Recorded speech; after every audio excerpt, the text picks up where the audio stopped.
Welcome to Rome. Welcome to Rome. Welcome to Romans 13. Welcome to Romans 13. I'm your host, Steven. Today I am fighting my sinuses because I did some bench grinding. I ground on some stone too off camera. I was trying to make a Warhammer. It's going to go for like a Native American style thing, something wrapped up in newspaper. And I just got a bunch of dust up in my nose. So sometimes when I'm talking, my voice sounds a little higher. I just pinch my nose for dramatic effect. So if you hear it and it sounds like baby voice and it's really nasally, that's just me choking on like metal and rock or whatever's up in there. Sometimes I get a little bit excited about stupid stuff and I get childlike. Anyway, in today's video I want to cover some of my favorite stealth weapons, and I keep reiterating them, but this one's going to be for new subscribers. So if you're an old subscriber, this is going to be a common refresher. It's going to be a little bit annoying, but just bear with me. Okay? The first one is my favorite. Brass knuckles. So I've made these variations in tons of different ways, but my favorite way to do it is with water bottle threads, and then I'll use like doggy bags to build them up. But brass knuckles are one of my favorite self-defense stealth weapons.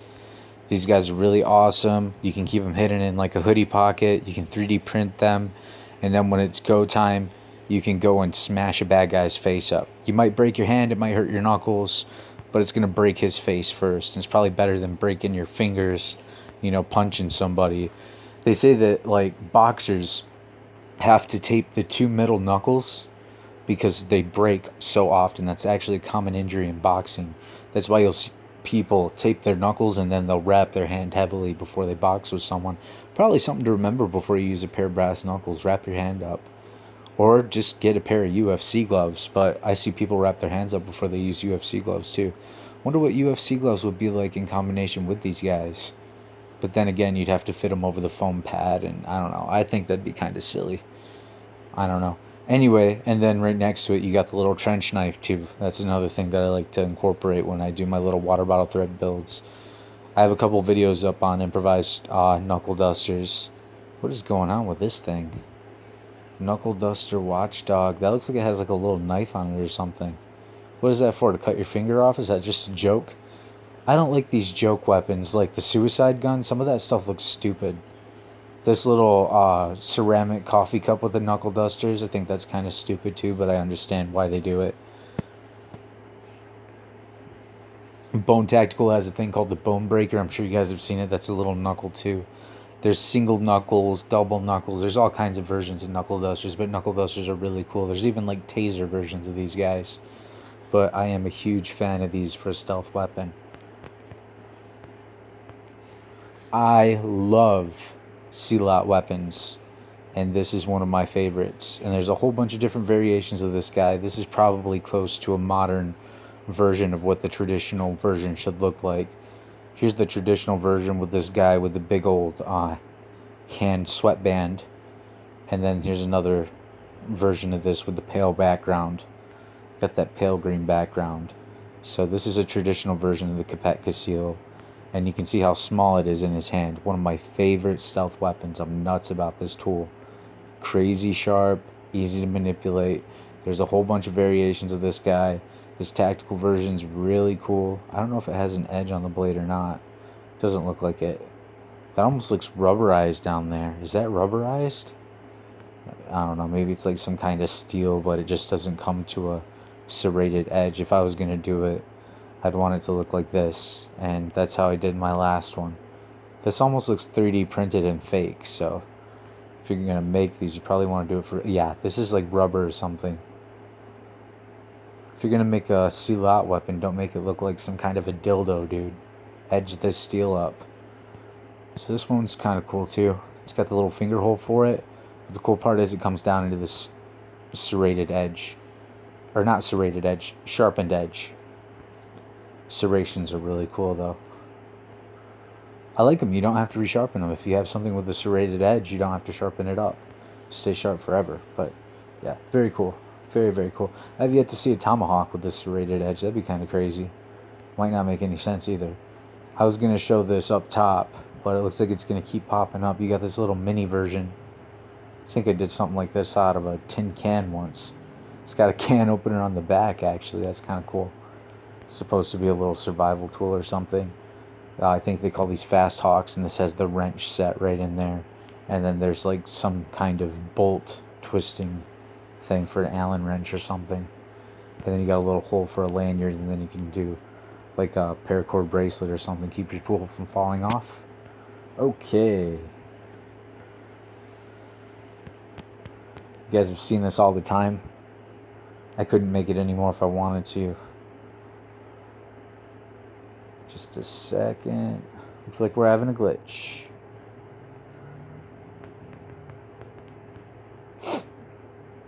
Man, I'm so sorry, dude. If I'm breathing weird, my nose is just stuffed from like tons of dust and metal right now. So this is the ℜ𝔬𝔪𝔞𝔫'𝔰 knife.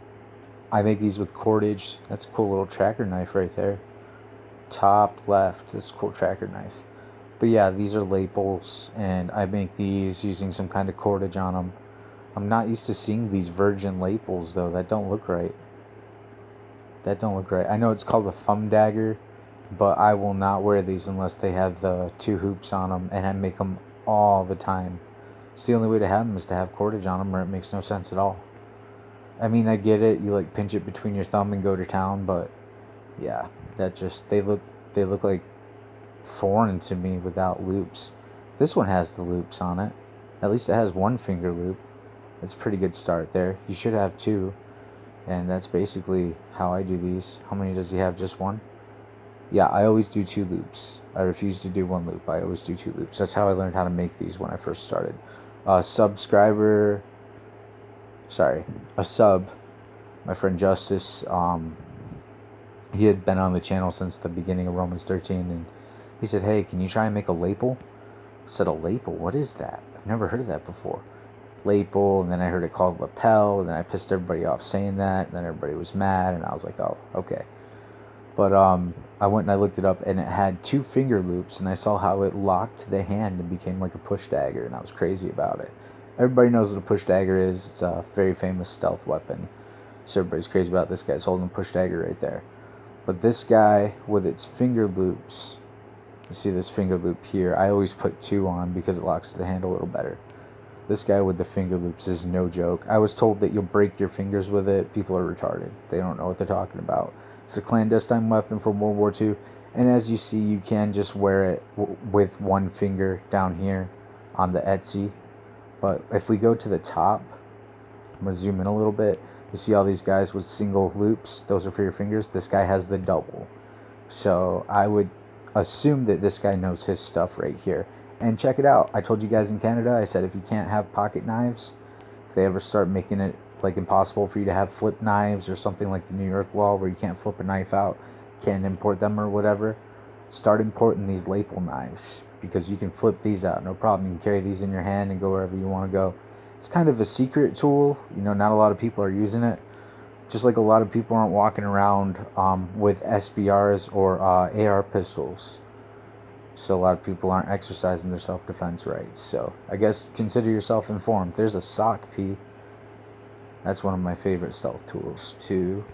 Which brings us to the legendary, everybody knows it and loves it. There's so many different variations of it. The karambit. Love these things. Don't knock karambits just because they're popular and they're in video games and now everyone's saying they're lame. Don't knock them. These are super sharp. They will gut. They will rip everything they go into. They do not stop. I had to slit a deer's throat once, and it was harvested already, but I had to bleed it out, and I used my karambit, and it cut through the hair, it cut through the neck, and it cut through the arteries effortlessly. It was almost terrifying. Made the hairs on the back of my neck stand up. I felt a cold go down my back. I was terrified of the karambit. I was like, oh my god, this is a very serious defensive tool. This is a traditional karambit from Indonesia. I love this with the little serrations on the back. I bet those are sharpened too. It doesn't look like it, but I bet they are. That way you can come back with it. These are very, very small and very stealthy. These traditional ones are very cool. You'll notice that they're called karat kit instead of karambit. I love silat. One of my favorite little weapons right there. Alright, let's jump over to India. You'll see this on my channel all the damn time.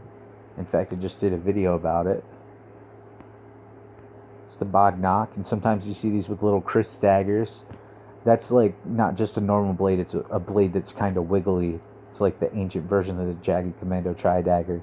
It's meant to kind of go in and like just make this crazy entry wound, and you can twist on the way out too. So it doesn't have like a tri-dagger edge, it has just this serpentine design, and it's meant to kind of do what a tri-dagger would do. Just go in, F stuff up, destroy it, and just come back out. I've tried modeling these guys where they go in between your fingers like little Wolverine claws. That's very hard to do right there. This guy looks like it's using some kind of cordage, actually. Do you see that? What is that? Is that cordage? That looks like cordage right there. I can hardly tell. Kind of looks like cordage. Then we got this guy here with like shovel blades or something. What is going on with that? That is interesting. Some of these guys are really weird. I'd like to see somebody incorporate a gun on these or something. I used to look at that, like old guns that you could like whip out and stuff. I think what you guys heard was like Jackass or Forever in the background or something. Just try to ignore it. I apologize for that. Just gonna keep on going forward. This guy's cool because it has these edge serrations up here on the ring itself, so you could use it as like a knuckle duster, cut somebody's face going in the hammer grip, which is really cool. And yeah, it is. It's a secret weapon. It's a stealth weapon. There ain't a whole lot of people talking about this, and I love studying this kind of stuff. If it's a fast-going self-defense weapon, I'm usually all over it. So this is a ℜ𝔬𝔫𝔰 weapon too. Yeah, we'd rather see all the girlies than the guys. But this is called the sarong. It's like a scarf, and you can use it to strangle bad guys. It's a flexible weapon. I really like this. You might be more familiar with this flexible weapon from the States. Mobster weapon, the ℜ𝔬𝔫𝔰. Love these two. This guy, not the weird execution chairs. What in the hell? I didn't even click that, guys. I clicked this guy underneath. That was weird. It was weird. It pulled up some kind of possessed weird doll thing. I don't even know what the hell that was about. But anyway, yeah, this little tool. It's an old spy tool. It's used to take out enemy sentries. You could use this for an escape evasion tool. You could probably use it for like a bow drill, kind of, where you pull back and forth. You can also use it to escape like plastic cuffs and stuff, depending on what the material is made out of. Usually they do these out of guitar string. I'm seeing more and more people make like Kevlar bracelets with little beads on them. Bone Tactical for reference.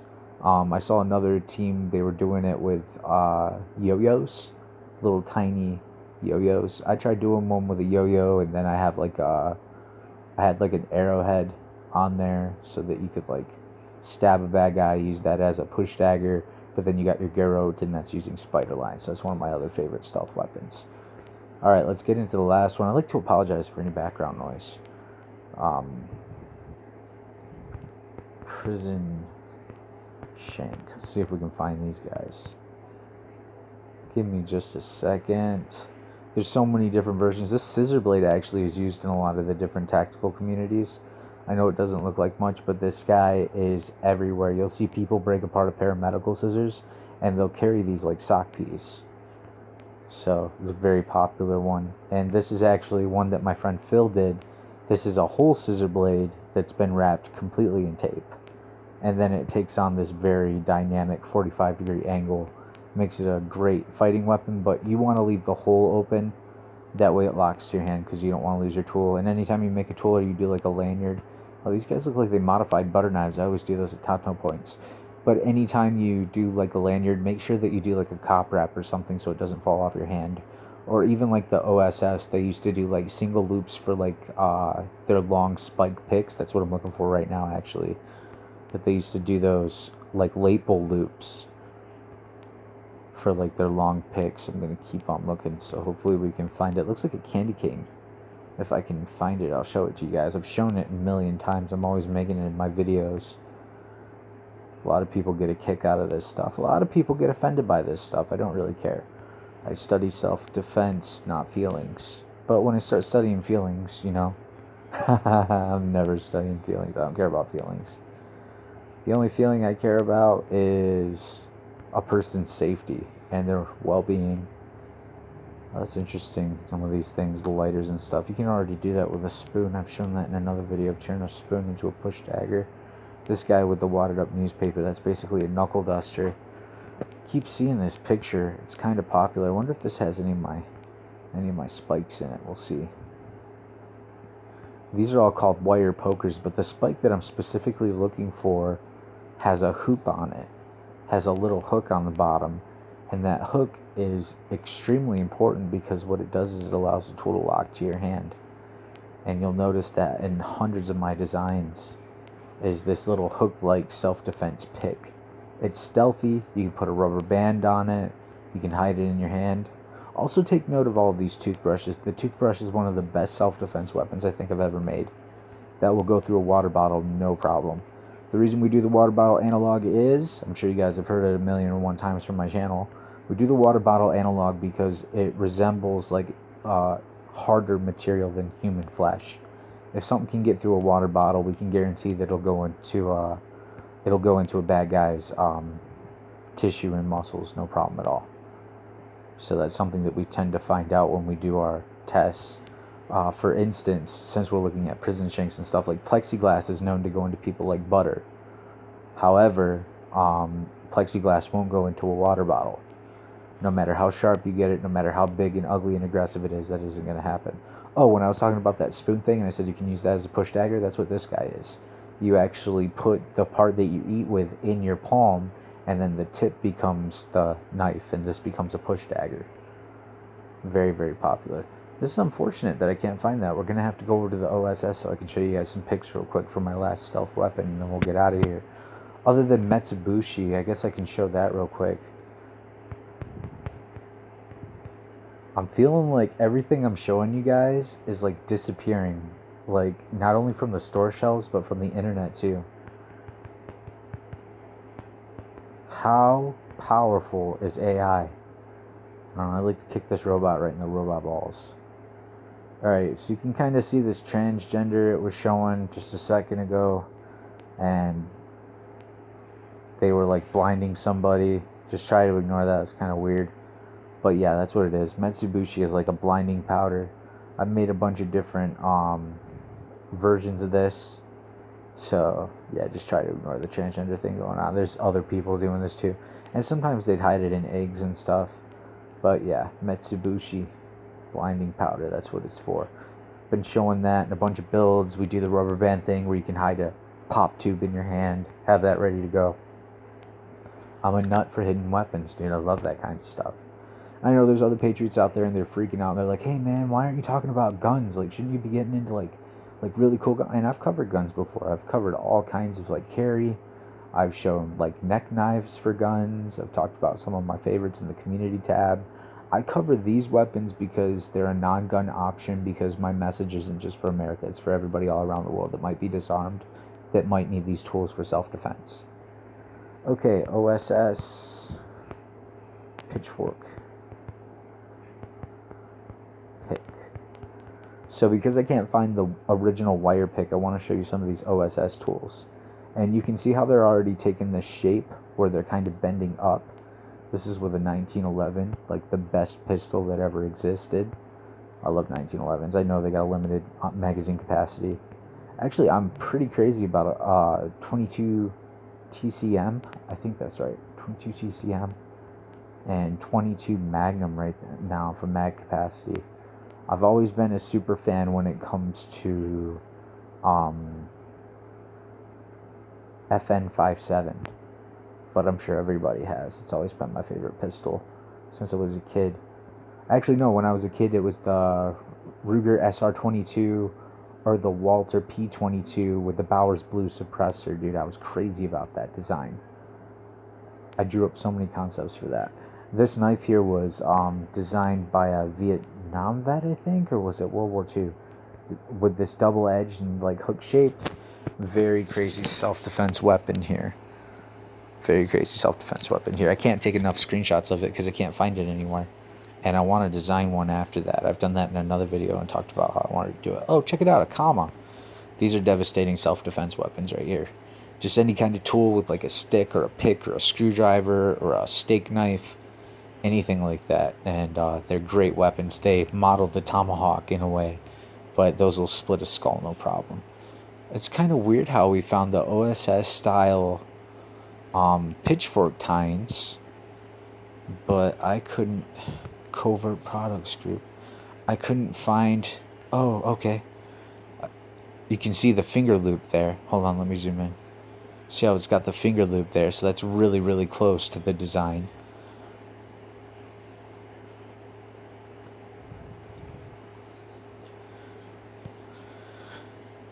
Oh, there it is. Damn it. I missed it clicking on Reddit. Gotta get off Reddit. It's gonna spam me. Do you want to continue? Do you want to continue on Reddit? No, I don't want to continue on Reddit. I want to continue on the search that I was on, Spaz. Right here. So in prison, you'll notice these guys. You see how it has like a fish hook looking thing?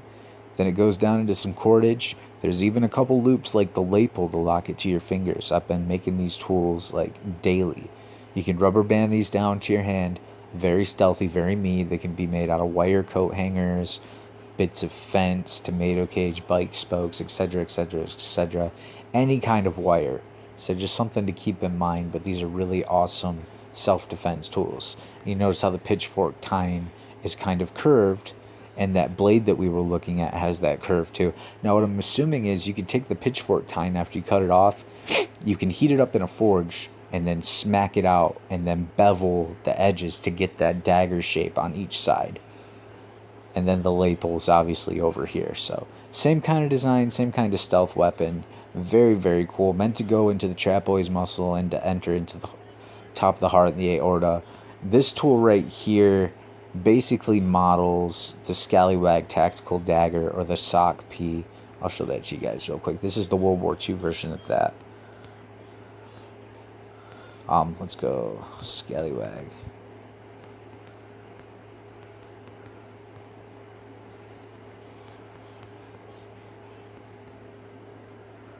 They have some very aggressive looking knives, and I just can't remember the name of it right now. The Guardian. See how that has the crazy, nasty serrated edge? It is a very, very dangerous self-defense tool right here. Same idea. Top of the top of the aorta, entering through the trapezoid muscle or the neck. So that's what it's meant to do. Completely shut a bad guy down. It's also got this weird loop on there. So those are some stealth weapons. I appreciate you guys coming and hanging out with me and checking some of those out and just reviewing it. Is that Keanu Reeves? Kind of looks like it. Not how I would hold these guys. Actually, I would put the loop in between my fingers. That seems to be a better grip. But hey, if Keanu Reeves is going to model one of these tools, you know, why not? Like I said, guys, you can see people take scissor blades and break them apart and use them as SOC Ps. ℜ𝔬𝔪 in Tactical Combat Systems does that all the time. So, love sharing this stuff with you guys. Love covering it over and over and over again. Keep on regurgitating the same material until eventually it sticks. And you guys continue to become resistance to the captive state. Not everybody can afford the $700, $800 to go out and buy tons and tons of knives and get all these crazy, beautiful, expensive tactical blades. But everybody might be able to go out and get a pitchfork, wrap it in some leather, put on some finger holes. Let's get out of this one. And that's what these loops are here for. These loops are for, or this loop should be, this is for a lanyard, but you could do finger holes. A lot of these picks will have finger holes for that reason. This don't even look like a pitchfork tine. This looks like a hollow kind of straw that's been bent in that angle. I'm noticing a lot of these World War II daggers have this kind of swoop to it, and I'm trying to wonder why. Let's go look at some anatomy for just a second.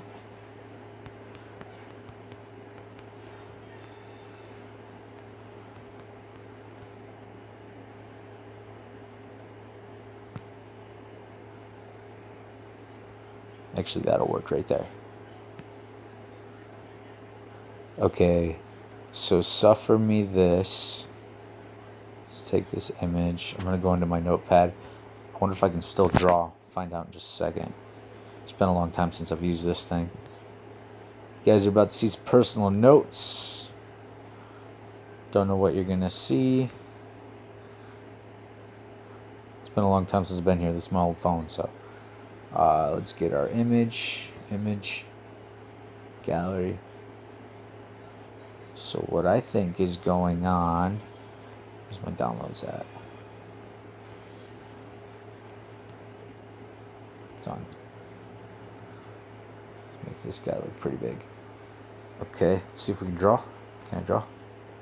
Draw. Okay. I think what's going on is our tactical picks are going in either like this way, or from behind they're going in like this way. Okay. Is that the left side? That's the freaking right side. I'm an idiot. Right? Hold on. I'm trying to look at this and I'm drawing a blank right now. I'm pretty sure this is the right shoulder and this is the left. So the heart's probably going to be over here. Got lungs. This is the right side. The liver's like somewhere down here. And then you got like the bowels and all that. And then up here, carotid and jugular, trachea, all that. So I'm assuming that this tool is entering, I'm thinking like a snake fang or something. It's probably going like this from the back. So you can kind of see it, and that's probably the position that's going in, entering the trapezoid muscle. Let me see if I can scroll down a little bit. Nope, I can't. Entering the trapezoid muscle right here, coming in and going down into the heart and the lungs, taking the bad guy out. Pretty sure that's that's the left side. So the right side, yeah, because you'll use your left hand to target this guy to incapacitate our bad guy. So that's what I got for you guys. Thanks for stopping and hanging out with Romans 13. I'm your host, Steven. I hope you guys have a great time. Remember, you are the last resistance to the captive state. Thanks and bye.